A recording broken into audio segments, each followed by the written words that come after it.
island, because we are long, about 6,000 kilometers, 4,000 miles, and we are only 150 kilometers, 100 miles away between the mountains and the sea.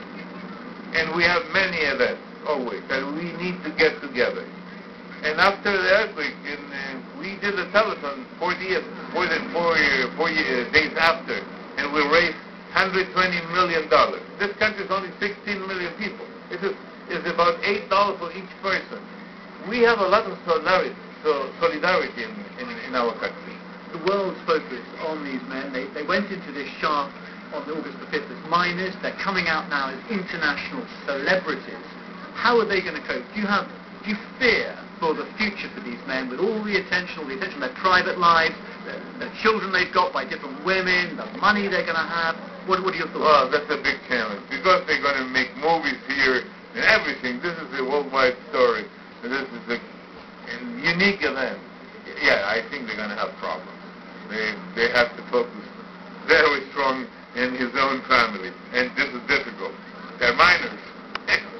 That was Don Francisco, the journalist, and here we're watching live pictures of President Piñera, the man with the hard hat and the red overalls, sitting down with some of the, I'm assuming, some of the children of the miners' families, having a very good time with them.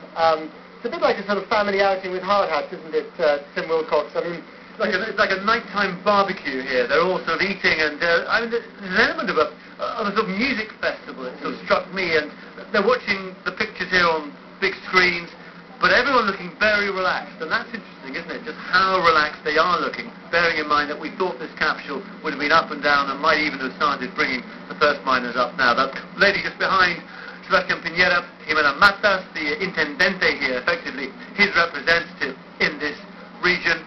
But Sebastián Piñera, who has been here 5 times before, now here this evening, hoping to see that first miner brought up before midnight, smiling, chatting to these families.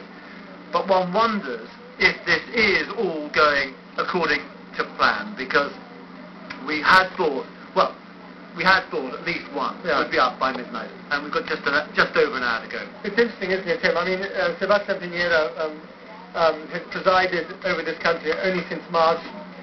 He kicked off his presidency with an earthquake. Not his fault, of course, but during the inauguration, the actual ceremony was taken by after that big ceremony in Valparaiso, and the chandeliers were shaking as he walked in, and people looked up just as the oath was being read out, and the whole building shook, and everyone was saying, is that a portent of doom, or is that a portent of, is that an auspicious sign? And he's done rather well since then, hasn't he? And he's handled this crisis pretty well. But here's a question for you, Tim.